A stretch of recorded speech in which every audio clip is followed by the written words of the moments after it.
Welcome to VSOW, the deep dive dedicated to extracting the crucial insights you need to navigate today's most complex issues.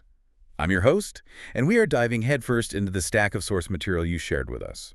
And I'm here to provide the historical context, legal clarity, and structural analysis necessary to connect the dots and see the full picture. Today, we are undertaking a really critical examination of the erosion of voting rights in the United States. Our scope is intentionally broad here.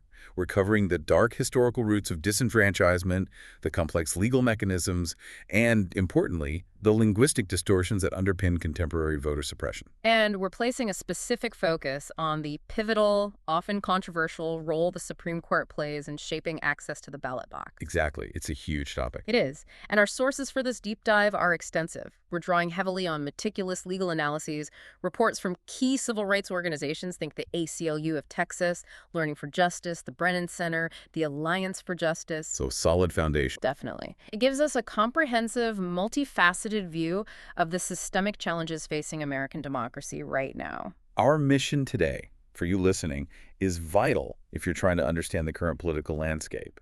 We want to unpack this tangled web of legal and political forces that have, well, systematically shifted the balance of electoral power. Shifted it away from individual voters and more towards incumbent candidates and state legislatures. Right.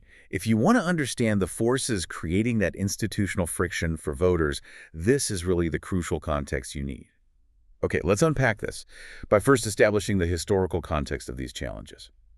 Because voter suppression isn't some new political tactic, is it? Not at all. It is quite literally woven into the fabric of the country from the very beginning. How so? Well, think about the founding. The radical idea of we the people, right? In practice, it was applied through an astonishingly narrow lens. Initial restrictions meant only white men who owned property could vote. That's it. A tiny fraction of the population. Wow. A tiny fraction. And even within that elite group, many religious identities were often barred.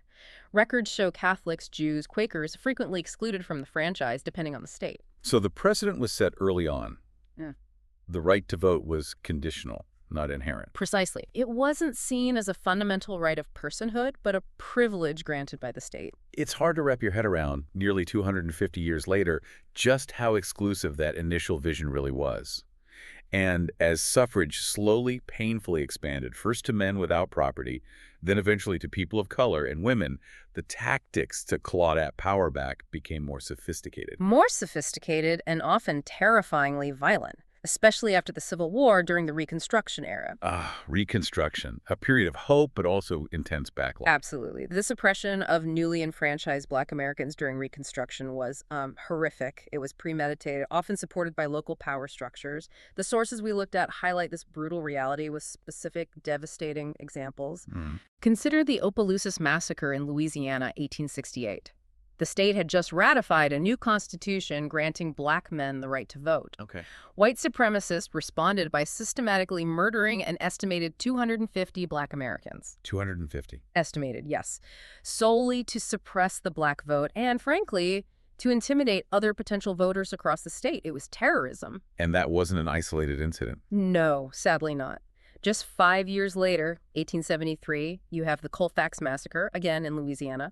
Between 60 and 150 Black people killed in a single confrontation. Unbelievable. These were explicit terroristic acts committed in broad daylight, all in an attempt to maintain white supremacy and ultimately pave the way for the century of Jim Crow laws that followed. This wasn't just, fiddling with rules. It was a sustained campaign of domestic terror aimed squarely at vote denial. And these systematic efforts, they weren't confined just to the former Confederacy, right? They targeted other groups too. That's right. It extended to immigrant and indigenous populations, especially in the post-Reconstruction era. How did that work?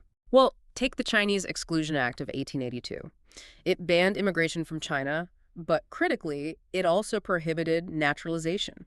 So if you couldn't become a citizen? You couldn't vote. Simple as that. It effectively barred Asian Americans from the political process for decades. And for Native Americans. The Dawes Act of 1887 was a key tool. It was framed as assimilation, but it only granted citizenship if individuals gave up their tribal affiliations and accepted individual land allotments. So tying political participation to cultural erasure. Exactly. Hmm. You had to abandon your identity to gain a voice in the system that was actively dismantling that identity. So the struggle for anything resembling a universal franchise was just constant. It took nearly another century, punctuated by pivotal, highly public moments like Bloody Sunday in 1965. Where peaceful protesters on the Selma March were brutally beaten by state troopers on national television. To finally force the passage of the Voting Rights Act of 1965, the VRA. Yes, the VRA.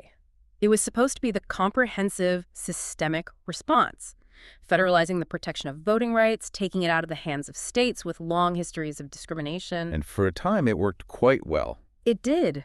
For decades, it provided a really robust framework, especially with its Section 5 preclearance mechanism.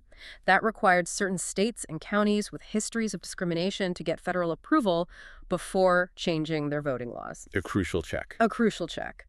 However, as we move into the 21st century, and particularly after the Supreme Court weakened the VRA, we see the emergence of new, often more subtle, but highly effective mechanisms of suppression. Often operating under the guise of security or integrity. Precisely. Which brings us to the modern landscape. Okay, to illustrate exactly how this modern friction works, let's pivot to that specific case study. It's drawn from the analysis by the ACLU of Texas, detailing 5 major obstacles implemented in that state, particularly after the VRA was weakened. This gives a clear picture of how modern suppression can function institutionally. It's a very useful framework, yes. Let's start with the first point. Texas doesn't offer online voter registration. Now, this sounds maybe simple, maybe just inconvenient, but what's the practical friction it creates? Well, the friction is almost certainly intentional, and it's logistical. Think about it. Nearly all other states offer the convenience of online registration.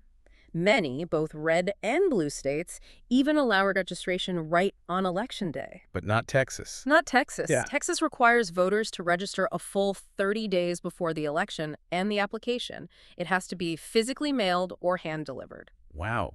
So no clicking a button online. No. The burden is entirely on the voter. You have to manage complex timing, print forms, find postage, or drive somewhere to deliver it. It contrasts starkly with the seamless digital options available almost everywhere else. It's a classic example, then, of inserting administrative difficulty where it's not really necessary. Exactly. It raises the barrier to entry, especially for younger people, people who move frequently, or those with limited access to printers or transportation. Okay, moving to the second major obstacle identified by the ACLU. Texas's severely limited mail-in voting. Most states allow pretty much anyone to vote by mail if they want, right? Universal absentee voting. That's increasingly the norm, yes. But Texas strictly limits it. It's only available to specific, tightly defined groups. Who qualifies? People 65 or older, those with a documented disability or illness, people who are incarcerated but otherwise eligible, those who will be outside their home county during the voting period, or someone expecting to give birth within 3 weeks of the election. That's a very specific list. It is. And legislative action, specifically the huge Texas Senate Bill 1, usually just called SB 1, made things even tougher after 2020. Yes, B1, that got a lot of attention. And How did it intensify restrictions on mail-in voting? in a couple of critical ways. First, SB 1 explicitly banned local election officials from proactively sending out mail-in ballot applications to all registered voters. Something places like Harris County, where Houston is, had tried during the pandemic to boost access. Exactly. SB 1 stopped that. Second, and this is crucial, SB 1 added really onerous new requirements for the voters who do qualify and use mail-in ballots. Onerous how? What kind of requirements? Think about the process itself. Your mail-in ballot application, and then the envelope you return your actual ballot in, they can now be rejected for tiny, minor errors. Like if you incorrectly copy your driver's license number or social security number from one part of the form to another. Wait, just a simple clerical error like that can get your vote thrown out? Yes. For elderly voters, voters with limited English proficiency, or voters with cognitive or physical disabilities, these highly specific administrative hurdles create an enormous risk of rejection. It makes the already limited option of mail-in voting far less reliable than it should be. It feels like layering legal complexity onto physical difficulty or just normal human error. That's a good way to put it. It adds tripwires to the process. Okay, that brings us to obstacle number 3, Mm-hmm. making lines longer at polling places and having stricter ID requirements. Right. Texas already had one of the strictest voter ID laws in the country even before SB 1. You need specific forms of government-issued photo ID. And that disproportionately affects certain groups. Studies consistently show it does. People of color, students, low-income individuals, and people with disabilities are less likely to have the specific forms of ID required. Getting those IDs can involve costs, time off work, tracking down documents. It's another barrier. And SD1 made things worse here, too. It did. It prohibited county-led efforts designed to make voting more accessible and reduce lines. Things like 24-hour voting periods, which Harris County had also tried, or drive-through voting. SB 1 banned those innovations. So taking away options that were actually working to ease congestion and accommodate different schedules. Precisely. This is essentially vote denial through attrition, or what some call increasing the opportunity cost. By extending wait times, which can be hours long in major urban areas, and increasing the documentation burdens, you make participation a test of endurance and resources rather than a fundamental right. If you're an hourly worker, you have to choose between voting and losing wages. Or if you have childcare issues or transportation issues. It becomes a significant burden, a direct financial or logistical suppression mechanism for many. So the administrative side is complex, physical access is restricted. What about getting help if you need it? That's obstacle number 4, the restriction of voter assistance. Yeah, this one is particularly concerning because it seems to directly contradict federal law. How so? The Federal Voting Rights Act explicitly guarantees the right of voters with disabilities or those with limited English proficiency to receive assistance from a person of their choice while voting. Okay, that sounds clear. But SB 1 illegally narrowed what kind of assistance a helper can actually provide in Texas. State law now says helpers can only read the ballot to the voter and mark it as directed. Only read and mark. What can't they do? They're prohibited from doing other essential things, like answering the voters' clarifying questions about the ballot or the voting process, or helping a voter navigate the physical polling site itself, or ensuring the ballot is correctly submitted. So if a voter asks, what does this proposition mean, or where to put the ballot now, the helper is legally barred from answering under state law. According to SB 1, yes. This creates huge legal confusion for poll workers and voters, and it severely limits the very assistance the federal VRA was designed to protect and mandate. They're basically making it functionally impossible for a helper to properly assist someone, especially someone with significant challenges, without potentially running afoul of this restrictive state law. Yeah. Even if that state law seems to contradict federal protection. That appears to be the effect, yes. It puts both the voter and the helper in a legally precarious position. Which leads perfectly into the final, 5th obstacle, the threat of increased criminal penalties. Right. The sources point out that the Texas legislature didn't just add these new requirements in SB 1, they explicitly attached new or enhanced civil and criminal penalties to many of them. Penalties for what, exactly? Making those clerical errors on the mail-in ballot form. Potentially, yes. Or for a helper providing assistance deemed impermissible under the new narrow state definition. Or even for simple misunderstandings about eligibility or process. But wait, if the potential crime is based on an administrative or procedural error, something easily done by mistake, isn't the real goal here maybe less about actual prosecution and more about creating a pervasive climate of fear and deterrence? That is the ultimate conclusion drawn from the analysis and the observed data. We see reports, for instance, suggesting Texas has disproportionately investigated and prosecuted women of color for alleged misunderstandings about election law, sometimes resulting in severe sentences for what appear to be honest mistakes. So the chilling effect is the point. It seems likely. The mere threat of criminal penalties, the idea that filling out a form incorrectly or helping someone vote could lead to fines or even jail time, adds a massive layer of perceived risk to an act that should be fundamental and secure. Fear itself becomes the suppressor. It's a disturbing picture when you lay out all 5 obstacles together. What's fascinating here is, maybe fascinating isn't the right word, but significant, is how language itself has become a highly sophisticated tool of suppression and democratic erosion. This isn't just about changing laws, it's about fundamentally changing the very terms of the political debate. And this linguistic manipulation, it's happening against a pretty severe backdrop of plummeting public trust, right? Oh, absolutely. The data is stark. Trust in the U.S. government has fallen dramatically. It was around 73% back in, say, 1958. Okay. By April 2024, it was less than 30%. That's a catastrophic decline in just a couple of generations. Wow, and that level of deep skepticism, it doesn't just vanish. It has consequences. It leads directly to calls for massive institutional overhauls. You see polling showing majorities supporting foundational changes like term limits for Congress and the Supreme Court, age limits for federal officials, even abolishing the Electoral College. Because the existing institutions are perceived as fundamentally unresponsive or unfair. Exactly. It breeds a profound democratic unease, a sense that the system is broken. And that unease creates an environment where opportunists can exploit language to further erode trust. And that exploitation often starts by manipulating core democratic phrases, going right back to the beginning, like the preamble itself, "We the people." Right. The sources remind us, as we touched on earlier, that this profound phrase was historically limited. Initially, it meant white male property owners. It established an elitist democracy from the start, explicitly excluding the vast majority. Creating this foundational narrowness that led to a prolonged struggle for inclusion. A struggle that absolutely continues today. Frederick Douglass, speaking way back in 1860, challenged that narrow definition so powerfully. He said essentially, if Negroes are people, they are included in the benefits for which the Constitution of America was ordained and established. The fight has always been about making the Constitution live up to its own soaring rhetoric of inclusion. Precisely. Today, though, the rhetorical game seems focused on more modern electoral terms.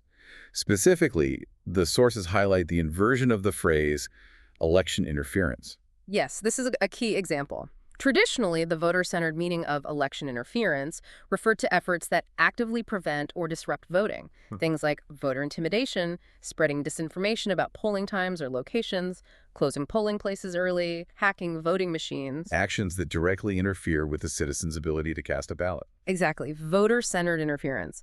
But the new dominant meaning we hear constantly now is candidate-centered. We hear this term invoked when candidates, often facing legal trouble, claim that their criminal prosecution constitutes election interference. So the investigation or prosecution itself is framed as the interference. Right. It's rooted entirely in the perspective of aggrieved candidates, using the term as a political shield against accountability for alleged unlawful behavior. It's a rhetorical move that's deeply problematic because it attempts to undermine the rule of law itself. Suggesting that accountability shouldn't apply if it inconveniences a politician's campaign. Which fundamentally corrodes democratic health. And then there's perhaps the most pervasive distorted term, the one that seems to serve as the engine for much of the restrictive legislation we just discussed in Texas and elsewhere, election integrity. Yes. This term has become virtually synonymous in certain circles with unfounded allegations of widespread voter fraud. The narrative often referred to as the Trumpian lie or the big lie. Even though study after study, commission after commission, finds that widespread voter fraud is vanishingly rare in the U.S. Correct. But the claim of fraud is used to justify policies that restrict access. And this distortion leads to an ironic, almost self-defeating outcome for the system's actual integrity. How is it self-defeating? Well, while claiming to champion integrity, legislatures influenced by these baseless fraud claims are actively dismantling effective, nonpartisan fraud prevention tools. The prime example is the Electronic Registration Information Center, or ERIC. ERIC, what does that do? ERIC is, or was, a multi-state partnership. States shared anonymized data from voter rolls, DMVs, etc. to identify voters who had moved between states or died or had duplicate registrations. It was a highly effective tool for maintaining accurate voter rolls, which is crucial for election integrity. Okay, so it actually helped prevent errors and potential fraud. Exactly. But based on completely groundless conspiracy theories about ERIC being some kind of partisan scheme, several states have withdrawn from it. So, ironically, by withdrawing, they are decreasing the security and accuracy of their own voter data in the name of integrity. Precisely. It makes no logical sense if the goal is truly integrity. And these same baseless fraud claims are used to fuel highly restrictive legislation. We see 10 states, according to the sources, curtailing the use of ballot drop boxes, which are secure and popular. And in critical swing states like Ohio and Iowa. Drop boxes are now restricted to just one per county. One. Imagine a large, populous county having only a single drop box for potentially hundreds of thousands of voters. The effect, as scholars put it, is to strangle voters' ability to access the ballot. It's a massive misdirection then, shifting focus away from legitimate access issues toward manufactured fears about fraud. It absolutely is, Yeah. using the language of integrity to undermine the practice of voting. This brings us squarely to the courts, specifically the Supreme Court, the institution that's supposed to be the ultimate arbiter of these democratic principles and constitutional rights.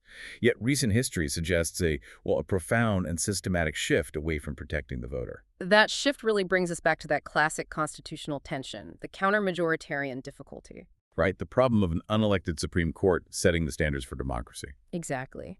And legal scholars argue pretty persuasively based on the evidence that the court, especially the modern court, has not really embraced democracy itself as a core constitutional value to be actively protected. Instead, it often seems to systematically favor the powerful candidates, parties, incumbent legislatures over the people, the voters. And this isn't entirely new, is it? You can trace this kind of judicial reluctance back. Oh, definitely. Look at the pre-Warren Court era. A key example is Giles v. Harris in 1903. The court explicitly refused to intervene to stop Alabama's blatantly discriminatory voter registration system that disenfranchised black voters. Why did they refuse? Justice Holmes, writing for the court, essentially said it was a political wrong beyond the court's power to fix. He argued that if the political branches were determined to disenfranchise people, the court couldn't force them to stop. It required a legislative solution, not a judicial one. Which effectively allowed Jim Crow voting laws to become entrenched for decades. It absolutely did. It was judicial deference in the face of gross injustice. But then, in stark contrast, we have the Warren Court era Mm-hmm. from 1953 to 1969. That's often cited as the high watermark, right? Yeah. A period when the court was actively pro-democracy and voter-centered. Yes, it's seen as a peak of inclusion in American jurisprudence. The Warren Court really took seriously the idea of political equality. And it produced monumental achievements for voting rights, correcting that long-standing judicial reluctance. Tell us about Baker v. Carr. Baker v. Carr in 1962 was revolutionary. Before that, federal courts generally refused to hear cases challenging how state legislative districts were drawn, considering it a political question. Baker changed that. It established that claims of malapportionment where districts had wildly different populations, diluting the votes in larger districts, could be reviewed by the judiciary. They were justiciable. Opening the courthouse doors to challenges about fairness and representation. Exactly. And just 2 years later, in 1964, came Reynolds v. Sims. The one-person, one-vote case. That's the one. The court firmly established the principle that legislative districts within a state had to be roughly equal in population. Chief Justice Warren wrote powerfully that suffrage is preservative of other basic civil and political rights. Meaning the right to vote protects all your other rights. Precisely. They recognize that the vote isn't just about casting a ballot. It's the key mechanism for holding government accountable and protecting all other freedoms. Warren said it must be exercised in a free and unimpeded manner. That's a clear, strong, voter-centered philosophy. Okay, so if the Warren Court was the peak, the subsequent courts, the Burger Court, the Rehnquist Court, they mark what the sources call a gradual descent. And the 1976 case, Buckley v. Vallejo, seems like a perfect illustration of this shift, or at least this internal tension. Buckley is arguably one of the single most consequential and many would say damaging precedents for modern democracy, particularly regarding money in politics. It was about campaign finance reform. What did the court decide? It was a split decision, reflecting that tension. On one hand, the Burger Court upheld limits on campaign contributions, how much money an individual could give directly to a candidate. Which seems voter-centered, right? Trying to prevent corruption or the appearance of it, ensuring politicians aren't just beholden to big donors. Exactly. That part aligned with a voter-centered goal of equality and responsiveness. But on the other hand, the court invalidated limits on campaign spending, how much candidates themselves or independent groups could spend overall. Wait, so you can limit how much I give, but not how much is spent in total. How did they justify striking down spending limits? They did so by equating the act of spending money on political campaigns with the act of speech itself, protected by the First Amendment. This is the origin of the infamous money equals speech principle. Which seems like a huge leap. It was a profound shift. It prioritized the autonomy of candidates and powerful political actors, their ability to spend unlimited amounts to amplify their message over the collective interest of voters in having fair elections potentially less dominated by wealth. The philosophical damage was immense because it elevated candidate-centered interests as constitutionally superior to the voter-centered goal of reducing the influence of money.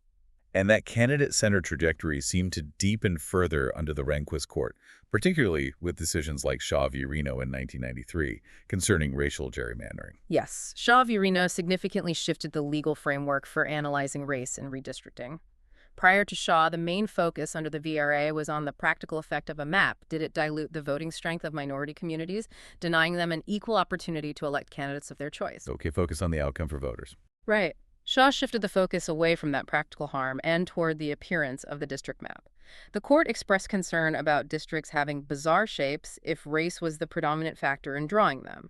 It emphasized the need to avoid racial classifications, even when those classifications were being used remedially to overcome historical discrimination or recognize political patterns. So it moved the analysis from, is this map unfairly denying representation to a group, to something more like, does this map look too race-conscious on its face? Pretty much, yes. It moved the analysis away from the voters' real-world experience of political power, or lack thereof, and toward the aesthetics and abstract legal categorization of the district map itself. This made it much harder to challenge gerrymanders that achieved racially discriminatory results, especially if they could be defended using ostensibly race-neutral criteria like preserving communities of interest or, increasingly, partisanship. It set the stage for later rulings that would further restrict challenges to racial gerrymandering.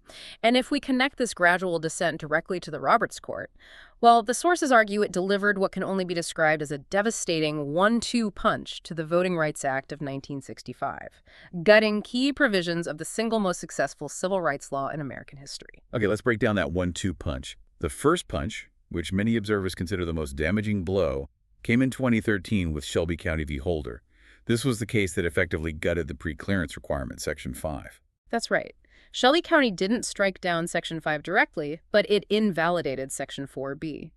That was the coverage formula used to determine which states and jurisdictions, based on their history of severe racial discrimination in voting, were required to get federal pre-clearance before changing their voting laws.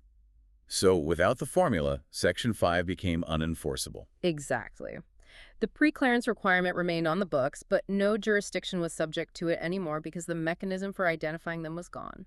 The majority opinion, written by Chief Justice Roberts, argued that the formula was based on outdated data from the 1960s and 70s. The argument being that things had changed, discrimination wasn't as bad. Essentially, yes. The court argued the formula imposed burdens that were no longer justified by current conditions, and that it intruded on the state's equal sovereignty, the idea that all states should be treated alike by the federal government. Roberts controversially asserted that racial discrimination in voting was largely a thing of the past. But that assertion was strongly contested, most famously by Justice Ginsburg in her dissent. Oh, famously. Her dissent was scathing. She compared eliminating preclearance based on its success in reducing discrimination to throwing away your umbrella in a rainstorm because you are not getting wet. Meaning the lack of rain over discrimination was because the umbrella preclearance was working. Precisely. She argued the success of the VRA was evidence of its continuing necessity, not its obsolescence. And her warning proved tragically prophetic. What happened immediately after the Shelby County decision? States that had previously been covered by preclearance, mostly in the South, immediately sprang into action. Within hours, in some cases, they began enacting new, restrictive voting laws that previously would have been blocked. Like what? Strict photo ID requirements, purges of voter rolls, closures of polling places, particularly in minority communities, cuts to early voting periods. The very types of laws preclearance had effectively prevented for decades. And the impact on turnout? The progress that had been made in narrowing the turnout gap between white voters and minority voters began to reverse. Studies cited in our sources show that by 2020 in states like Louisiana, Mississippi, Alabama, South Carolina, the white-to-black turnout gap had widened significantly again, sometimes by over 15 percentage points in formerly covered areas compared to uncovered areas. So the court elevated this abstract notion of state sovereignty over the documented practical need to protect citizens' fundamental right to vote from ongoing discrimination. That's certainly the critique leveled by voting rights advocates and reflected in the data. Okay, so that was punch number one, gutting free clearance in Shelby County. What was punch number two? Punch number two came more recently in 2021 with Brainovich v. Democratic National Committee. This ruling significantly weakened the other major enforcement provision of the VRA, Section 2. Section 2, what does that do? Section 2 is a nationwide prohibition. It forbids any voting practice or procedure that results in discrimination based on race, color, or language minority status. Importantly, you don't have to prove discriminatory intent.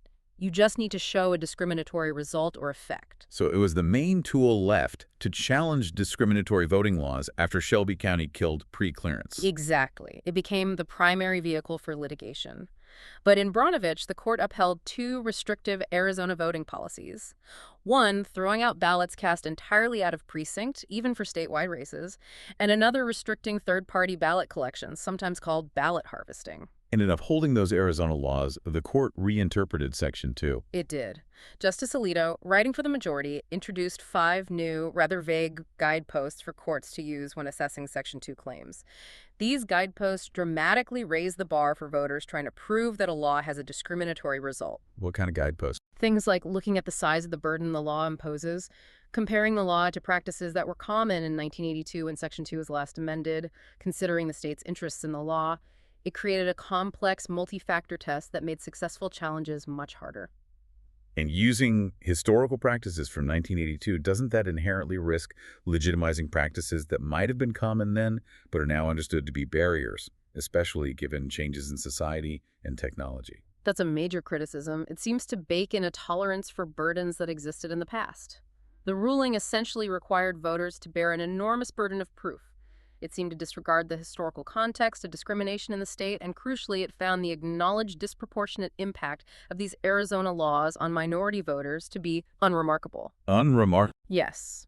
The court said the burdens were consistent with the usual burdens of voting. Essentially, the court gave states a kind of roadmap. If a restriction sounds sort of familiar or maybe minor on its face, like, oh, just make sure you vote in the right precinct, it's likely going to be upheld under Section 2, even if its practical impact falls much more heavily on minority voters due to socioeconomic factors, transportation issues, or other systemic disadvantages. Wow. So Shelby weakened preventative protection, and Brainovich weakened the ability to challenge discriminatory laws after the fact. That's the 1-2 punch. It left the VRA significantly weakened. This really leads into this concept the sources discuss, deferential democracy. Can you explain that? It refers to this pattern where the Roberts Court shows what appears to be extreme deference to state legislatures, but only when those legislatures are passing laws that restrict voting access. Deference meaning the court accepts the state's reasoning easily. Very easily. When states defend these new restrictive laws in court, they often require virtually no evidence, what some scholars bluntly call nuttin', to justify them. It's nuttin'. Nuttin'. States can simply assert generalized, unsubstantiated interests, most commonly preventing potential voter fraud or promoting election integrity, without needing to provide any actual data or record evidence demonstrating that widespread fraud is actually a problem in their state that this law addresses. The court tends to just accept the state's asserted rationale at face value. Okay, so extreme leniency towards states when they restrict voting. Yeah. But the paradox is this deference only flows in one direction. Absolutely. That's the crucial point. When civil rights groups or voters challenge a restrictive voting law, particularly under the weakened VRA Section 2 after Brainovich, the court conducts a much more exacting review. Meaning the challengers face a very high burden. They need to present overwhelming proof, often complex statistical analysis, detailed historical documentation of discrimination, maybe evidence of legislative intent. The bar is set incredibly high. But when states enact the restriction in the first place, the court requires, effectively, nothing, zero evidence to support the rationale offered. That selective application of judicial rigor seems, well, outcome determinative. It arguably is. Critics contend it's effectively upending the priorities of the 14th and 15th Amendments, amendments specifically designed to protect voting rights from state infringement. It seems to prioritize abstract notions of state power and legislative prerogative over the protection of the fundamental rights that those amendments were meant to guarantee. The issue of gerrymandering seems to perfectly illustrate how this deference can shield anti-democratic outcomes, particularly when it comes to drawing legislative districts. Yes, gerrymandering is an ancient political tactic, manipulating district lines for partisan advantage. But the modern version has become terrifyingly precise because of technology. How does it work, fundamentally? The two core tactics haven't changed: cracking and packing. Okay, cracking. Cracking involves taking a group of voters likely to support the opposing party, say, voters in a specific urban area, and splitting them up across multiple surrounding districts where they become a minority in each one. Their collective voting strength is diluted, broken apart. Okay, and packing. Packing is the opposite. You cram as many of the opposition party's voters as possible into just a few districts. They win those districts by huge margins, but this wastes their surplus votes. It means they have far less influence in all the other districts across the state. So both methods aim to make votes less efficient for the targeted group? Exactly. And thanks to sophisticated computer algorithms and massive amounts of granular data, everything from voting records to consumer habits, even social media activity map drawers can now implement cracking and packing with what's called surgical precision. Surgical precision, meaning they can create maps that virtually guarantee specific electoral outcomes. Pretty much. They can design districts engineered to withstand even significant shifts in statewide voter preferences. The map itself dictates the result, insulating incumbents and the majority party from accountability to the broader electorate. And the Supreme Court has weighed in on this practice, specifically partisan gerrymandering. It has, and the outcome was pivotal. In the 2019 case Rucho v. Common Cause, the Supreme Court tackled the issue of extreme partisan gerrymandering head-on. And what did they decide? The 5-4 majority held that while partisan gerrymandering is clearly inconsistent with democratic principles and leads to results that reasonably seem unjust, their words, claims challenging it present political questions that are beyond the competence and jurisdiction of federal courts to resolve. Wait, the court admits it's anti-democratic and unjust, but says federal judges can't do anything about it. That's precisely what they said. Chief Justice Roberts wrote that there's no clear. It was seen by many as a green light for even more aggressive partisan map drawing in the redistricting cycle following the 2020 census. And the effects disproportionately harm communities of color, especially in the South. Why, particularly in the South? Because in many southern states, there's an exceptionally strong correlation between race and party affiliation. Black voters overwhelmingly vote Democratic. So when map drawers engage in partisan gerrymandering targeting Democrats, they're often, in effect, targeting Black voters. Partisanship becomes a convenient proxy for racial discrimination. A way to dilute minority voting power while claiming it's just about politics, not race. Exactly. And we saw this defense play out explicitly in a recent case from South Carolina. Alexander v. South Carolina State Conference, the NAACP, decided in 2024. What happened there? State lawmakers drew a congressional map that moved a large number of Black voters out of a competitive district, making it safer for the Republican incumbent. They defended the map by claiming they were discriminating based on partisanship, targeting Democrats, not race. Even though the targeted Democrats were predominantly Black. Yes. And the Supreme Court upheld the map. The majority agreed that the challengers hadn't definitively proven that the lines were drawn primarily based on race rather than party affiliation. This ruling makes it extremely difficult to challenge racial gerrymandering under Section 2 of the VRA if the state can offer a plausible partisan explanation, further gutting the VRA's effectiveness in the redistricting context. It seems like a catch-22 for minority voters in many places. It functions that way, yes. Now, the final and perhaps most striking comparison that highlights the court's priorities or perceived priorities is revealed when you look at its timeline for action. The sources contrast the speed the court showed in two different cases, one concerning voters' rights versus one concerning a candidate's access. Yes, this contrast is quite telling. Let's look at Merrill v. Milligan first. This was the Alabama redistricting case about protecting voters. In January 2022, a lower federal court, after extensive proceedings, found that Alabama's newly drawn congressional map likely violated Section 2 of the VRA by diluting Black voting power. The court ordered the state to redraw the map immediately to include a second district where Black voters would have an opportunity to elect their preferred candidate in time for the 2022 midterm elections. Seems straightforward. The map was found likely illegal. Right. But Alabama appealed to the Supreme Court asking for a stay. And the Supreme Court intervened, citing something called the Purcell Principle, which is a judicial guideline suggesting courts shouldn't change election rules too close to an election to avoid voter confusion. The Supreme Court granted the stay. So the court used a principle ostensibly designed to ensure election stability, to actually delay the enforcement of a core voting rights law designed to ensure democratic fairness. That's exactly the criticism. That stay effectively delayed democracy. It meant that Alabama voters had to cast ballots in the 2022 midterms using maps that the lower court had already found likely illegal and discriminatory. And did the Supreme Court eventually rule on the merits? It did, eventually. 16 months later, in June 2023, the court did ultimately rule in favor of the voters, affirming the lower court's finding that the map likely violated the VRA. But by then, the 2022 election, with its irreparable harm to Black voters' representation, had already happened under the illegal map. The delay protected the status quo, the incumbent power structure, at the expense of voters' rights. Okay, so delayed democracy in the voter access case.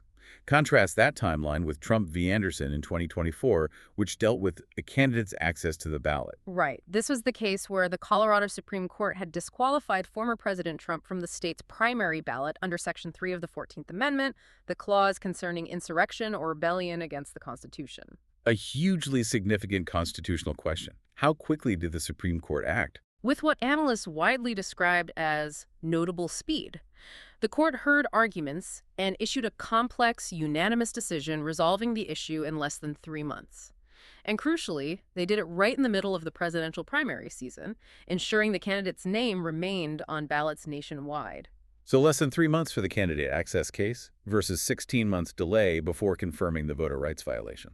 Exactly. The ruling in Trump v. Anderson essentially found that only Congress, not individual states or state courts, has the authority to enforce Section 3 against federal office holders and candidates. But the speed itself was the notable part in this context? The contrast is pretty stark, isn't it? When it came to protecting voters from a likely illegal discriminatory map, the court intervened to delay change, citing election disruption. When it came to protecting a prominent candidate's access to the ballot, it acted with great urgency during an election season to ensure participation. The timeline discrepancy certainly provides strong evidence for the argument that the current court systematically prioritizes the interests of the powerful candidates and states defending restrictive laws over the interests of ordinary voters seeking to vindicate their fundamental rights. Here's where it gets really interesting, and maybe a bit more hopeful, or at least forward-looking. Given that the legal avenues seem to have been systematically choked off or narrowed by the Supreme Court, what paths actually exist to reverse this trend? Well, the primary institutional path, theoretically, is congressional legislation. Congress has the power under the Constitution to protect voting rights. But, as you alluded to, that route is currently paralyzed by the Senate filibuster. 60-vote threshold. Exactly. Nonetheless, our sources identify 2 major pieces of legislation that have been proposed, which aim to fundamentally restore the balance of power back toward the voter. Okay, let's start with the first one. The John R. Lewis Voting Rights Advancement Act, often called the VRA. How does this bill aim to fix the damage done by Shelby County? The VRAA is specifically designed to restore the VRA's pre-clearance mechanism, but in a way that responds to the court's objections in Shelby. It proposes 2 new types of pre-clearance coverage. Quick, what are they?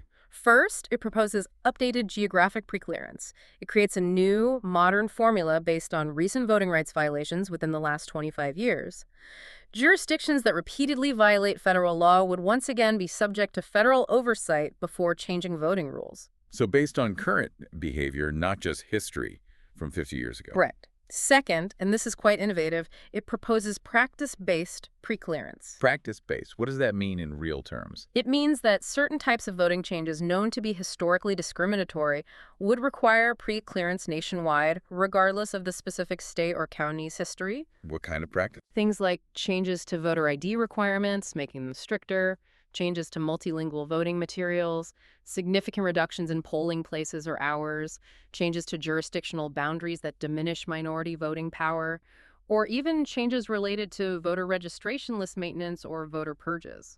So specific high-risk actions would automatically trigger federal review everywhere.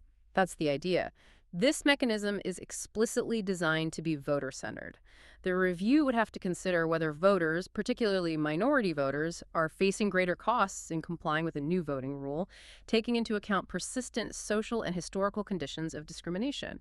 It tries to embed that context back into the law. Okay, that's the VRAA, aiming to restore VRA protections.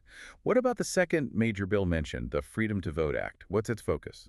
The Freedom to Vote Act takes a broader approach. It aims to establish federal minimum standards for voting access across all states, creating a baseline level of fairness and convenience nationwide. What kind of minimum standards? It includes things like requiring states to offer automatic voter registration, AVR, where eligible citizens are automatically registered when they interact with government agencies like the DMV, unless they choose to opt out. Making registration easier, more seamless. Much easier. It also mandates same-day voter registration, allowing eligible citizens to register and vote on Election Day.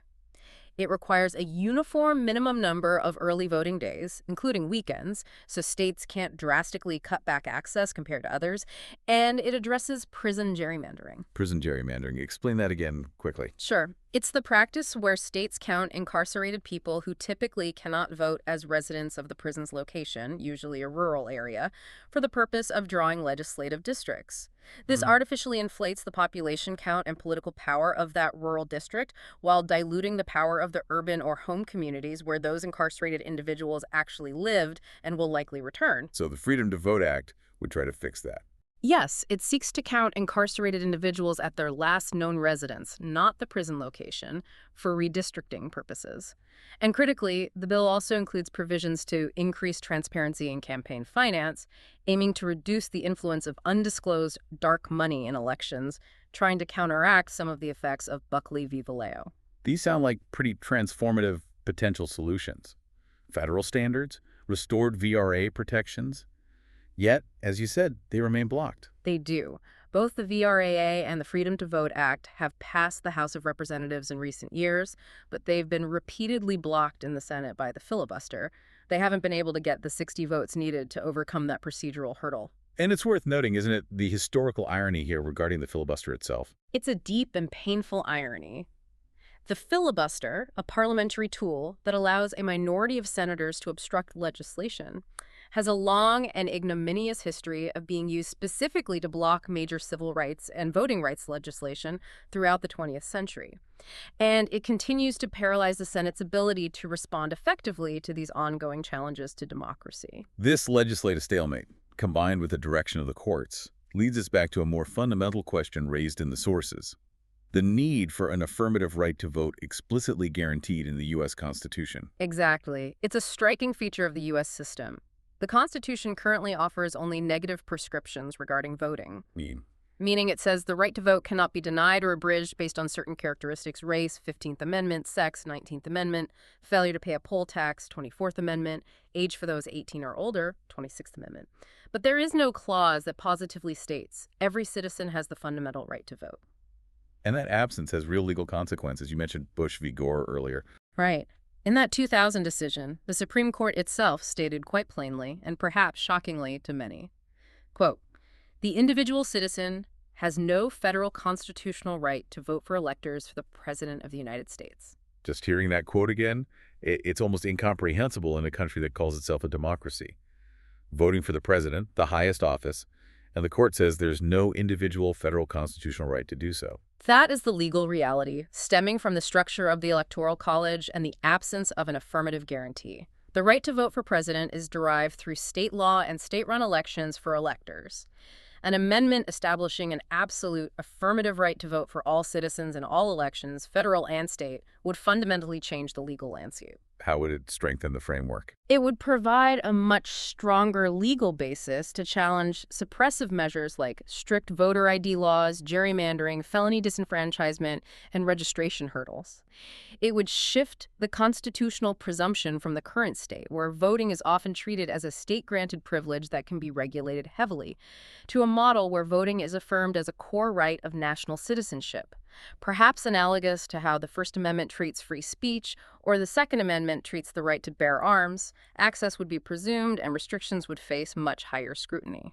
So, summarizing this pro-voter approach that emerges from the sources, scholars outline about 5 fundamental freedoms or principles that seem necessary for a truly healthy representative democracy, basically reversing the damage we've detailed today. Yes, it's a useful synthesis. All those 5 freedoms are broadly.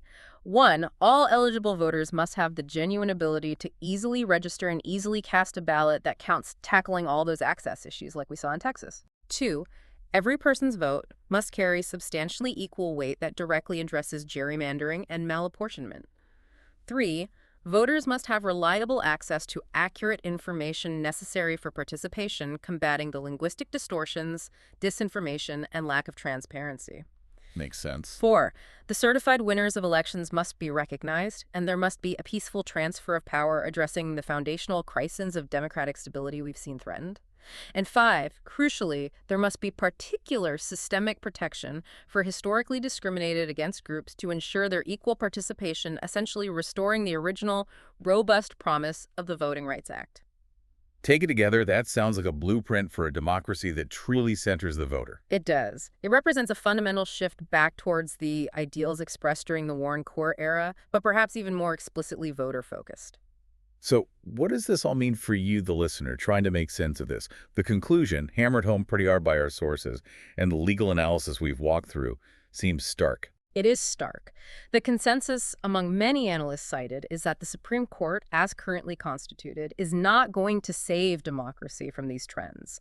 In fact, it's seen as actively contributing to the erosion. And the political system, particularly Congress, seems currently paralyzed, largely by the filibuster, unable to enact the necessary reforms. We're witnessing what appears to be a profound misalignment of the balance of power. You have a weakened Congress seemingly unable to respond effectively to an actively anti-voter, or at least state power deferential, Supreme Court. So if the institutions aren't providing the solution, Then the responsibility, as argued in the sources, falls back onto we the people.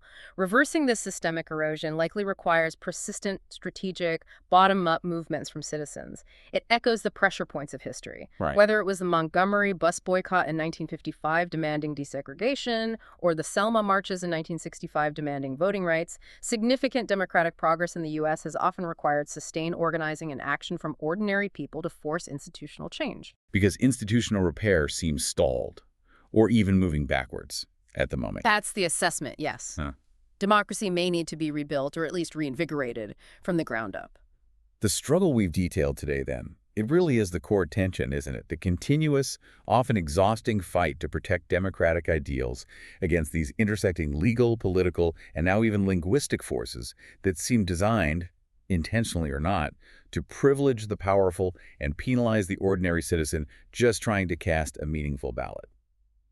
Okay, building on all of that, here's a final provocative thought for you to mull over after this deep dive. What institutional or cultural shift, something maybe beyond just a new constitutional amendment or another federal law, what deeper shift would be required to truly make the United States embody that Warren Court principle, that the vote should be preservative of other basic civil and political rights? What would it take for the government and the courts to consistently act as if they feared disenfranchising their voters more than they fear upsetting powerful political actors or disrupting established norms? That's a profound question. What does true accountability to the electorate look like? It's definitely a question worth debating. If this deep dive helped you connect the dots on this critical and complex issue, please take a moment to subscribe to VSOW, like this discussion, and maybe leave a comment sharing your own thoughts on the current balance of power between voters and the institutions that govern them. We genuinely appreciate your engagement with these complex topics. Thank you for joining us for this analysis. Thank you for listening to VSOW.